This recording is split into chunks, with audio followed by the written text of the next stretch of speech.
Hi everybody, I'm going to talk today about Albin's gambit. This gambit is famous in blitz and rapid games mainly. It starts like this: d4, d5, and then c4 by white. Hoping to play maybe Queen's Gambit, declined or accepted, or Slav defense or whatever. And then black surprises white with the move e5. This move is offering a free black pawn.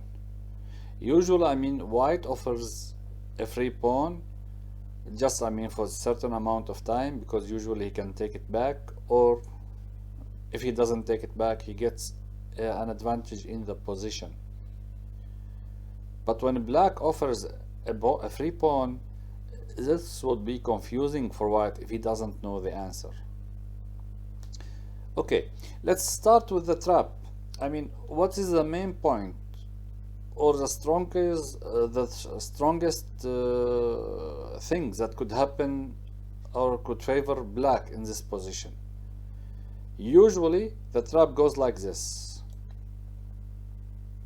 If we take the pawn, then black advances, and here spontaneously, or just by instinct, you tend to challenge the black pawn on d4, because you want to free your center. Plus you have doubled pawns, so you can, you want to get rid of this doubled pawn.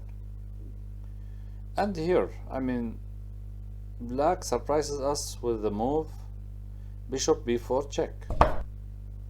Until this moment, I think, okay, why not, I'll just cover.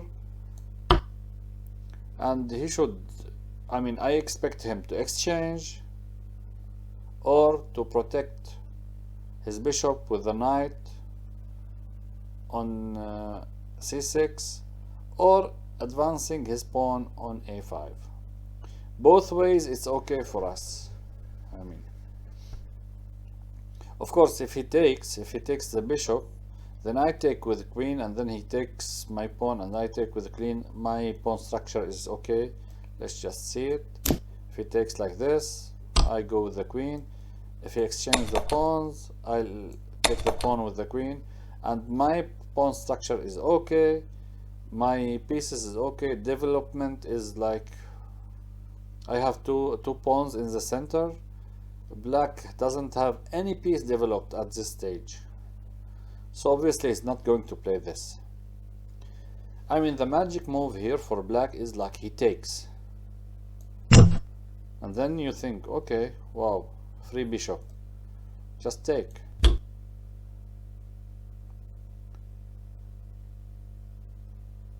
And black goes on ef. At this point, most of us realize, okay, I cannot take the pawn on f2. He will take my queen. This is a very known structure in games. Even in a blitz game, you wouldn't fall for it. So you go like king e2, and if he takes, the knight and promotes to a queen, then I exchange queens, and then I take the queen with my rook, and pieces are equal, and I have like two pawns. One of them is isolated, but it's no big deal, I can continue. But to our surprise, he goes like, he promotes to a knight, giving check. And here, if you take with the rook, then bishop g4, and your game is finished. That is the main trap of Albin's gambit, because now you cannot cover with your knight, so you lose the queen and of course the game. If you manage to see all this and analyze it in a blitz game, you will consume a lot of time, and then he has won on time. He has caused you to think a lot, and you consume time. Therefore, he has more time than you, and if the level is equal, you cannot cope. So you should know about this gambit to avoid it, or avoid losing to it in a blitz or a rapid game. So how should we play actively against this gambit? Let's see it now. First of all, an advice from some players: if you are offered a free pawn by black, you should take it and play actively. I myself, I take this advice. I follow this advice. So he offered me a free pawn, I just take. So he advanced. Here we go knight f3. This is like the variation that gives you an advantage against Albin's gambit. So he has to protect it, because otherwise I will take with my queen.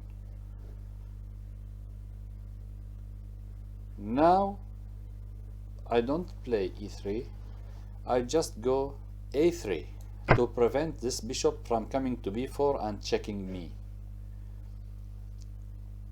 Also, this move has got another potential, is like I can play b4, and after playing b4 I occupy, I threaten, so therefore I control a lot of squares in the center. Most of the center from e5 till a5 will be controlled by me, either by occupation, I occupied it with my pawn, or by threatening it with my c4 and b4 pawns.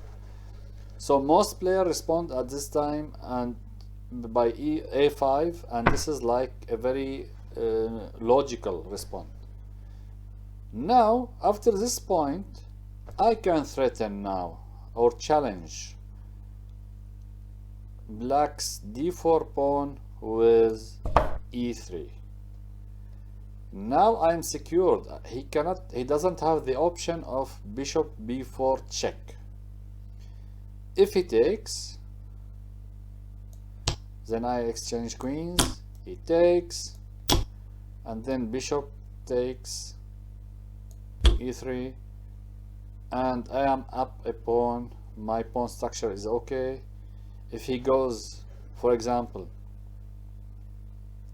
bishop g4, threatening to take the knight and therefore win the pawn back, I can go knight b d2, and then I have the option of castling, and then eventually I have a discovered check by moving my knight to e4.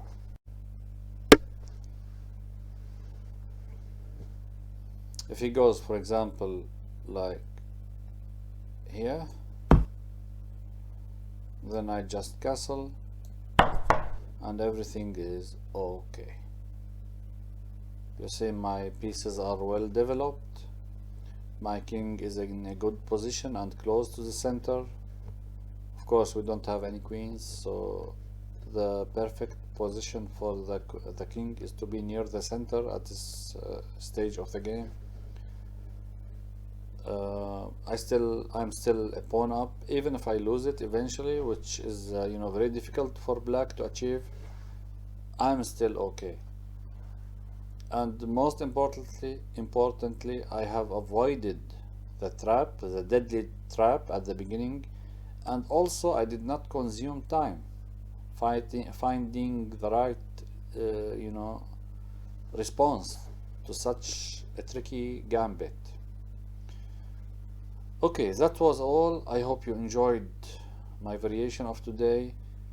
Please subscribe, like, and have a nice day.